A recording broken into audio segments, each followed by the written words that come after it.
Praise the Lord. Good evening, everybody. This is Pastor Arman Martinez, and I'm here to extend my deep condolences to the family of my dear friend, Pastor Danny Villamil, to Sister Lydia and all the children and even the grandchildren.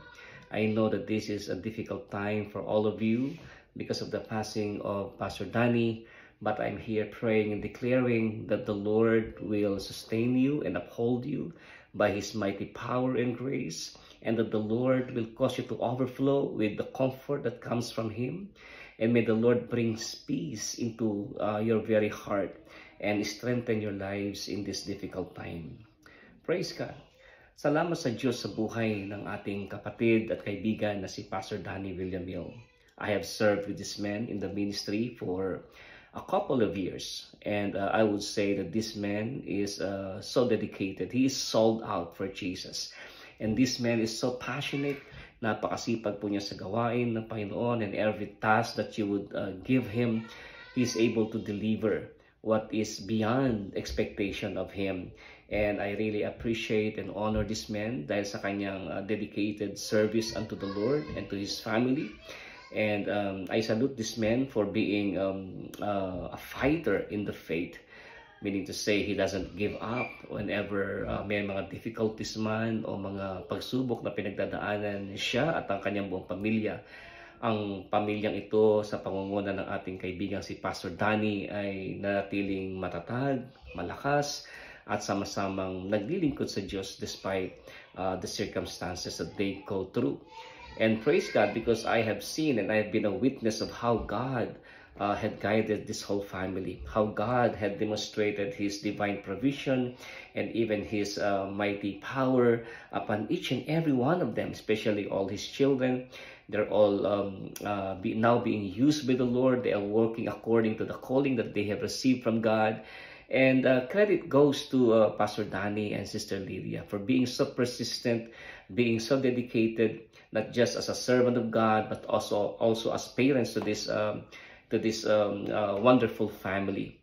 Kaya naman saludo po ako kay Pastor Danny sa mga taon na kami po ay nagsama alongside in the ministry. I have seen how this man had given his all para sa ating Panginoon. Talaga namang bawat ginagawain na hinahawakan po niya ay makikita mo yung kanyang dedication, makikita mo yung kanyang sipag, makikita mo yung kanyang initiative, naroon yung kanyang pagpapakumbaba na siya'y gamitin ng ating Panginoon. And praise God, I believe that this man, hallelujah, had been a great blessing, not just to me, not just to the church, but also to a lot of people. And throughout the years that he had known the Lord, and throughout the years that he had served the Lord, I believe that this man had done a lot of things, great and wonderful things, and he had been a blessing to many people. Praise God. I would like to just quote this verse from the book of Revelation chapter 14, verse 13, wherein the Bible says, "Blessed are they who die in the Lord from now on, says the Spirit of God. For they shall find rest from their labor, and their good works shall follow them." Sabi po ng Biblia. Praise God. I believe that Pastor Danny, he is now rested in the presence of the Lord. He is now enjoying God's manifest presence and God's glory in the heavenly kingdom.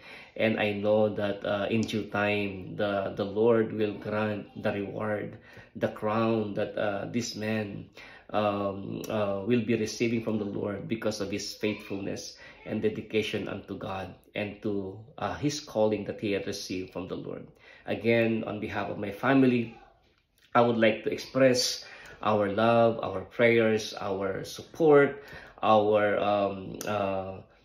comfort to the whole family ni Pastor Danny. Sister Lydia, magpakatatag po kayo, maging ang inyong mga anak, lahat po kayo, si Gemma, si Louie, si Bernadette, si PJ, si Jeremiah, si Ian, si Michael, si JR, lahat kayo, be strong.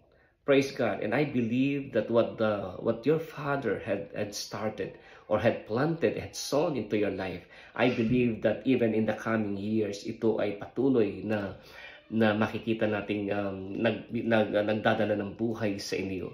And I believe that even those prayers that your father, Pastor Danny, had uttered for you, I believe that the Lord will honor them. And I believe that in the time set by the Lord, in the perfect time set by God, these prayers will come to reality upon your lives, you and your children. So I speak the blessing of the Lord upon you. Be strong. Okay, despite of the passing of Pastor Danny, his death is never a loss. It is a gain. Hallelujah. Precious in the sight of the Lord is the death of His saints.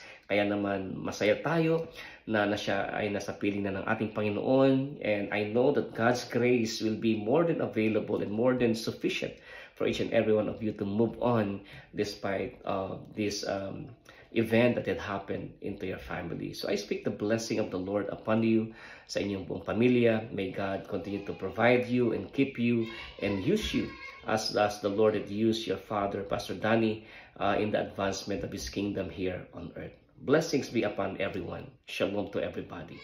In Jesus' name, amen and amen.